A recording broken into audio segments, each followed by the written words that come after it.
education chairs.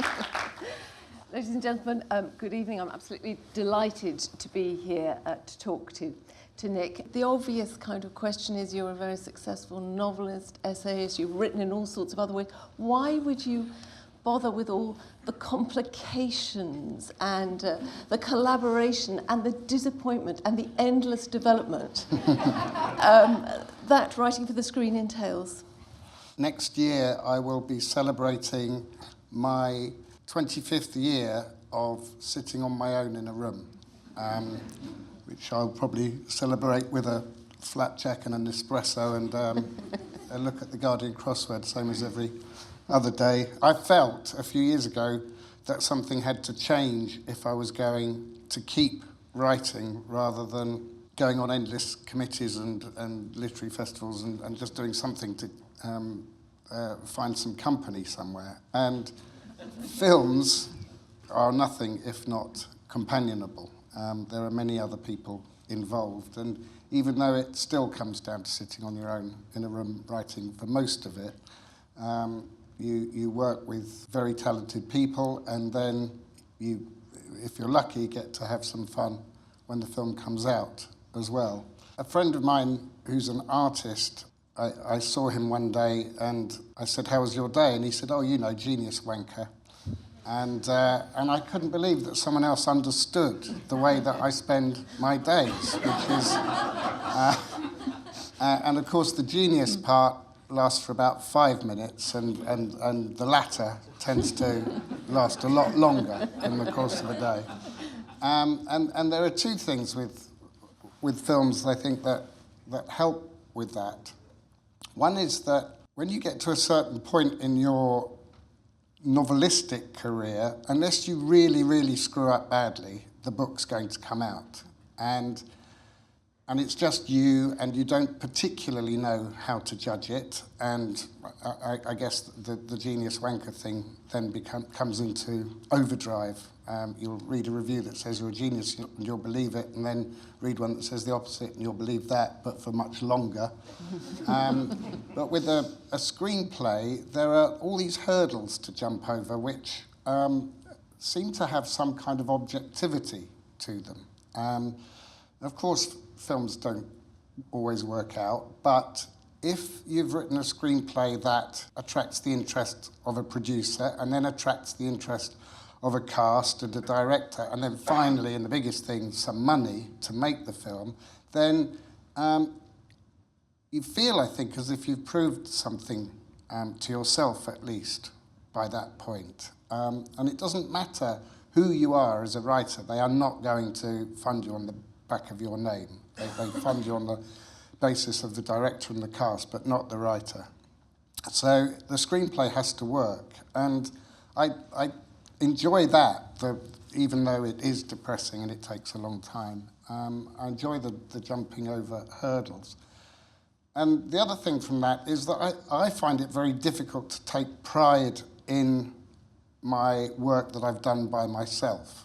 I think you're much more likely to be critical of it than to really love it. But the films that I've been involved in, even if I wince at my own work, I can take enormous pleasure in other people's, and it feels like something I can back. You know, seeing an Education or Brooklyn for the first time and seeing what Lona Scherfig had done and what John Crowley had done and what the amazing cast had done, I felt very glad to have been a part of it without being entirely responsible for it. When you said that you were interested early on, possibly, in becoming a screenwriter, was that because you had been aware, when you watched films early on, that there was something driving them in terms of the actual craft of the writing? That's a good question. I think the films that I liked the most, I think I'd responded to the writing rather than direction or performance. So things that made a huge impression on me, like quite a few of the screwball comedies, and particularly Robert Altman's Nashville, which I saw when I was, 17, I guess, when it came out. And I couldn't believe that screenwriting could be like that, so loose, and so you know, it had so much bottom to it, but it did things that I hadn't seen a movie do before, and I watched all of Altman's films after that. So yes, and I think I was responding to writing.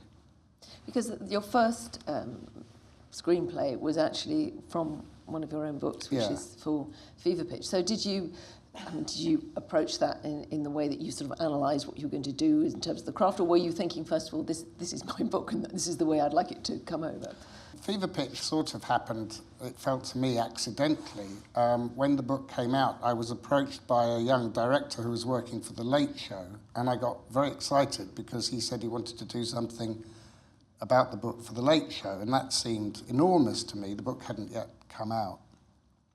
He said, yeah, but what I really want to do is make a movie of it. It wasn't as if I had to be persuaded to do it, because this was 1992. I'd never written a novel. I was just about to become a father. I was in absolutely no position to turn down any work. And he said, let's see if we can get you some money to develop it, and we'll go from there. So I did it without thinking about it, really. I just thought, well, I don't know if this film will ever be made, but I'll just keep writing drafts, and maybe someone will pay me eventually. But we found very sympathetic people, a sympathetic young producer, my wife. She's the sympathetic young producer, by the way. It sounded like two separate people, but she was young and she was sympathetic a long time ago. Sure, she still is. And it was a first-time writer, first-time producer, first-time director, and we just wanted to see how far we could get, and we got all the way to production and Colin Firth, and that felt like phase one of a screenwriting career, because then I didn't do anything for quite some time. But was there a sort of great revelation of that from that first experience in terms of the way it worked? No good revelations, really. I mean, I learned that it all took an incredibly long time, and there was a lot of messing about, and at the time I thought, yeah, I'm not sure this is for me. So the years go by, and in the meantime, other people start adapting your work, but you weren't tempted at that stage? No, never. No. I mean, the big thing about writing novels is they take me 2 years, and then the idea that having put everything into these books for 2 years, you then spend the next 5 taking 2/3 of it out again, really doesn't strike me as a very attractive proposition. I'd rather take stuff out of other people's books than my own. You just left the people who adapted your books, whether it was about a boy or you just left them to yes, completely? Completely. Yeah. I mean, both of those films, they took 5 years too, really, and they disappeared for long patches of time. I didn't know what had happened to them.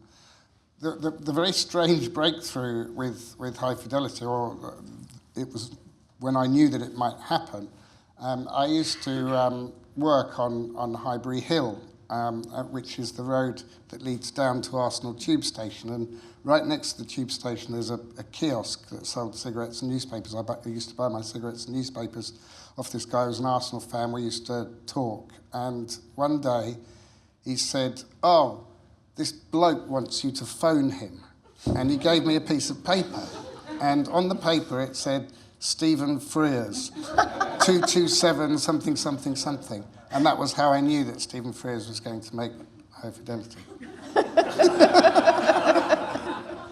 It's, as I discovered, a very typically Frearsian way of doing things. But irresistible. But irresistible, I did call him, yes. So, An Education, Lynn Barber's memoir, I mean, how did that come out, and what was it particularly that convinced you that that might be a good film? I read this issue of Granta, which had this 6-page essay in by Lynn about being seduced by this older man when she was a teenager. And, you know, it was a piece of journalism rather than a short story, so it actually covered quite a lot of territory. And it seemed to have a potential to say lots of things about our country at the time, but also a particular mindset and it felt very rich. And also, we knew that no one else was going to sort of chase after it and option it. So I said to Amanda, I think this would be a great film, and she went off and optioned the piece. And when she started to talk about who she would want to employ to write it, I suddenly felt incredibly possessive of the material. I felt that I knew the character, and I knew the film I wanted to see. So I asked if I could have a stab, and she very graciously, for £0, 0p, allowed me to have a go, and we went on from there. And it took a long time, not just because it was hard to fund, but also it took a long time for me to find the shape of it, and there were several sort of breakthroughs that I had about the character, which meant that she became more complicated, I think, as things went on. And something unusual, something a little bit bittersweet or complicated, those things are the things that attract you? Yeah, tonally, that essay seemed to me to be a gift, because it made me laugh, and it was shocking, and it seemed to have the power to move. And I think my tastes as a reader, my tastes as a TV watcher and a cinema goer, it's always the same. I don't like things that stay in the same groove, and it's one of my big beefs with a lot of literary fiction, that you can tell on page 1 that there isn't going to be a joke for the next 300 pages. And, and it seems crazy to me. People laugh when they're at a parent's funeral. Someone will make a joke, and you think, how have you managed to find the one sliver of 300-page life that contains no humour whatsoever? The trick, and the people I admire the most, I think, are the people who can turn on a sixpence and kind of make you laugh, and then punch you in the gut emotionally. And that piece seemed to have the potential to do that, at least. It was recognised. I mean, you were Oscar and BAFTA nominated for that screenplay. So, but then when you go on to tackle a subject that potentially is actually even more difficult, which is Wild, Cheryl Strayed's memoir, which has a lot of walking, and, yes. and it has sex, and it has drug use, and it's quite tough. But what you have there is you have a big star attached to it from the beginning. So how does that change it? Well, one of the many happy byproducts of being nominated for an Oscar was being introduced to Reese at a party. Anyway, we had a chat, and then she said, can I call you if I come to London? And she did, and we went out for a meal, and she said, well, what do you want to write? And nothing really came of that. And then I read Wild. I read it after a beautiful review, actually, in the New York Times, and I ordered the book straight away and read it and completely fell in love with it, and asked my agent to find out whether the rights had gone, and if so, to whom. And she came back and said, well, Reese Witherspoon's bought it. And I thought, oh, okay, maybe I've got half a chance. And I emailed her straight away. And yeah, it was really different. It was being developed independently through Reese's company. There wasn't a studio involved, but you kind of knew that it would be made if you got the script right, and we were on quite a tight schedule. This was in one way what I'd wanted. I thought you want to see a clear path to production, but then you get home and think, oh, the only thing that's stopping this film from being made is I haven't written a word of the script, and it might not be any good once I've finished it. So I thought, well, perhaps it was better the old way. We just dribble on for 5 years and no one wants to make anything. But I had a clear idea of what I wanted to do with the book in terms of the time scale of it. And it's such an amazingly packed book. It's about divorce and grief and drug abuse and promiscuity. And when I went through making notes, I realised that I could easily write a 2-hour movie that would be quite compelling, that didn't have any walking in it. But it is actually a film about a woman on her own on a walk. So it was really about boiling everything down and finding enough interesting things to do on the walk. You know, there are all sorts of sappy versions of that film, I think, and maybe we made one, but not in the way that was the obvious pitfall, which is the kind of American redemption story of, you know, hard grit and you get somewhere. And I wanted to convey the impression I had from reading the book, which was that it wasn't about being brave, it was about having no other choice whatsoever, apart from having to do this walk, because she simply didn't know what else to do. And it's the kind of miserable English negative version of doing an inspirational hike, which I do think was in Cheryl's book, even though she is a, you know, bold, brave, brilliant American woman, and the book is full of inspiration. But I think there is a kind of desperation and recklessness in the book that I wanted to preserve. So there's no choice, there's no fork in the road, you just... No choice, no fork in the road, yeah. However, with later drafts of scripts, there are choices and forks in the road, and sometimes you may work with directors or people later on who will want rewrites, and you have to keep on. And there must sometimes come a point where you think, I think this script's good to go, but they don't. Is that how? I mean, given that when you're a novelist, you're pretty much in control until you start working with an editor. How hard is that? In this regard, I think there are two types of director. There's the kind of director who is effectively an editor who wants to bring this script to the screen. And if there is any obscurity or incoherence or things that are not working, then they will suggest to you that there is a better way or a quicker way or a more elegant way or a funnier way of getting there. But they are still working effectively during development as an editor, I think, in the way that I would work with a book editor. And then there's another type of director who's basically an auteur, I think, who says, oh, okay, well, this scene isn't the kind of scene I want in my film, so it needs to be something else, or it's going to go completely. And that is when it gets hard, I think, as a screenwriter, because you've written, you know, I feel as though they're books. I feel as though they're finished and ready to go.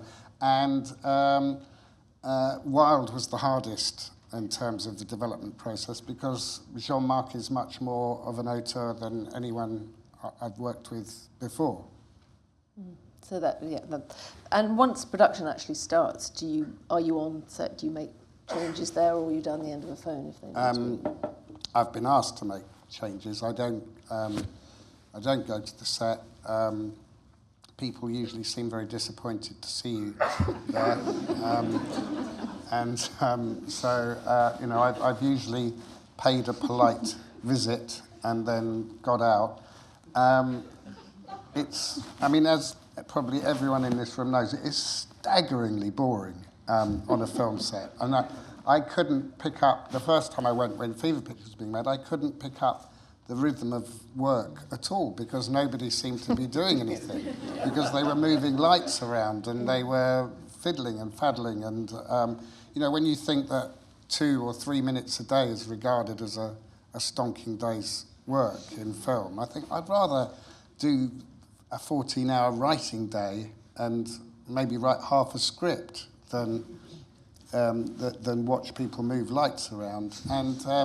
And it is, you know, once it's all up and running, then it's a difficult relationship, I think, between writer and director, especially for the writer, because usually you've built some kind of bond in pre-production and development, which, you know, it's then gone. They're not interested in you anymore, and it's kind of sad. They've got a new family. Yes, they've got a new family. You are divorced, and they have a new family, and maybe there will be a reconciliation when the film comes out, but not until then. Well, let's move on to Brooklyn and Contabin's novel, which is now extremely well known as a set text and all kinds of things. This did not seem to me, at least, to be an obvious candidate to make into a film, because it is it's a novel without much dialogue, and it's a novel that builds up its atmosphere quite slowly. There's a lot of things that aren't said. Did it strike you as a challenge initially? I liked it that there was no dialogue because that gave me kind of creative free rein. It's not a very internal book. I think when people have expressed surprise or talked about its technical challenges, they've quite often said, oh, but it's inside this girl's head. Mm-hmm. But actually, she's a very watchful young woman. And most of the things in the book are external. And in fact, Eilish is maybe quite opaque. What I think I did do was turn the volume up. And I hope it's not too loud and vulgar. But that's what it felt like doing, was writing the dialogue and just turning everything up a little bit, the humour and the heartbreak, because you have less time to do it and less time to work the atmosphere that Colm creates in the book. We had a read-through of the script in Dublin, which is always an amazing day, I think, for a writer, because it's the only time you see the script performed as it was meant to be performed. By the time the film comes out, there's a lot missing and things have been changed. And of course, it's all filmed out of order as well. But when they read it like a play, then that's the time that it's most helpful to see if your work has rhythm and whether scenes are playing long or playing short. And we had, it was a wonderful read-through, and you've seen the film. There's this amazing cast of Irish girls who are all fantastic, and Julie Walters and Jim Broadbent, and they were all there, and they were all great, and it was a very exciting day. But at the end, Donal came to me and he said, "I'm a scene short," and of course actors always think they're a scene short, especially if they're not the leads. But he made a very passionate case for his extra scene, which was, he said, I'm supposed to be offering her a choice, but we're never alone in a room together. And John and I were both sort of rather dumbstruck by this observation. I don't think it had necessarily occurred to either of us. And one of the real technical challenges of this film is that she meets one guy kind of 1/3 of the way through the film, and the other guy 2/3 of the way through the film. And you've got to try and find ways of making the audience care about both of them and feeling that she genuinely is on the horns of a dilemma. And the book is incredible at doing that, I think, because when you read it a second time, you cannot believe how late Jim comes in to the book. It's sort of 40, 50 pages that he has to play with, and you think this isn't going to work, because you know that she's going to be lured back into this life, but you can't believe that he's going to come up with a convincing case for this life. And he does, and that's the challenge that we all had to respond to.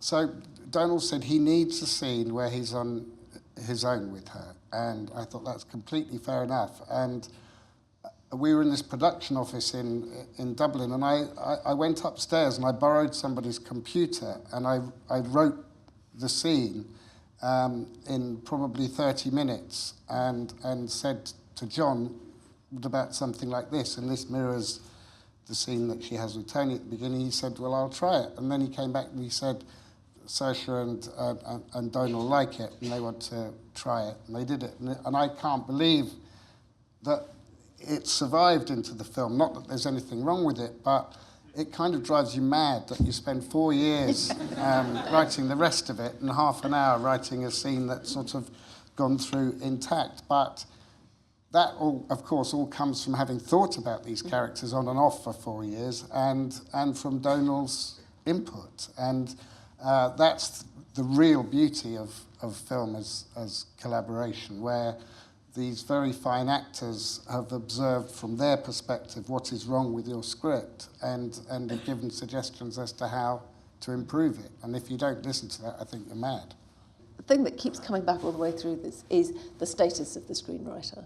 and the status of the screenwriter as opposed to the status of the director, because we do still live in a rather, an area where apart from the star, the director is the star, and films are regularly described as belonging to a director, even though the whole idea may originally have been the writer's. Do you think that's wrong? Well, I don't really understand how it's taken hold, actually. I mean, as I understand it, the auteur theory was invented simply because it seemed so unlikely rather than it was obvious. It was a counterintuitive thing, which now seems to have stuck, that the director is the author, despite not authoring anything at all, usually. But I find it mystifying, particularly when it comes to things like reviews, and routinely things are attributed to a director that he can't possibly have done. That the director did not invent these characters, probably did not invent this timescale, or there are things that can be done in editing, of course, and there are directors are responsible for an awful lot, but the writer's the author. Describing a director as somehow being the author of the film, or owning the film, or having a possessory credit, I'm just mystified as much as anything. Great. Well, let's have some questions from authors, directors, whoever's out there. All the adaptations you've made, apart from Fever Pitch, had in their centres women. And you've described all the process and all the stories behind your decisions so far, but is it coincidental that you were drawn to stories about main female characters? Yes, I don't know what to say. I find myself curiously drawn to beautiful young actresses as I get older, and I don't know what that's about. First of all, I couldn't think of anything else to say about young men after those first 2 or 3 books. And there's something, in some ways, I think, more dramatic about the stories of young women, because it quite often involves some kind of oppression's a strong word, but when you live in the West, but young women who have to overcome obstacles or deal with a set of rules that are not of their making. And there is something, I think, inherently more dramatic for a screenwriter about that. Also, not many people seem to be doing it. There is a constant complaint about parts for women. There was a big debate about it at the Oscars last year, where every single nominated film just about was about men. And we have this phenomenal acting talent of young women, and older women, in fact, who are, I don't think, being given enough to do. So I'm very happy to be given a clear field. I fear that other people will realise what a good time I have and steal my thunder. But I think young women, and I guess period as well, with Brooklyn and education, where the rules again are much clearer. We still love Jane Austen, even though those rules are absurd to us, because we like the clarity of it. Just a simple question. How does being Oscar nominated change you as a writer? Does it, because obviously you've talked about your working with Reese Witherspoon. Were there other projects that you had, and how does that change you as a writer? Does it put more pressure on you, or? I've found that if you're an Oscar-nominated screenwriter, the only way that people ever know about it is if you introduce a conversation by saying, I'm an Oscar-nominated screenwriter. You lot remembered from the introduction that I was an Oscar-nominated screenwriter. So I think the information probably lasts for about an hour. But you'd be surprised how few people noticed at the time. I think that the only way to get work is by doing good work, really. And for me, the real point of something being good is that it buys me another gig.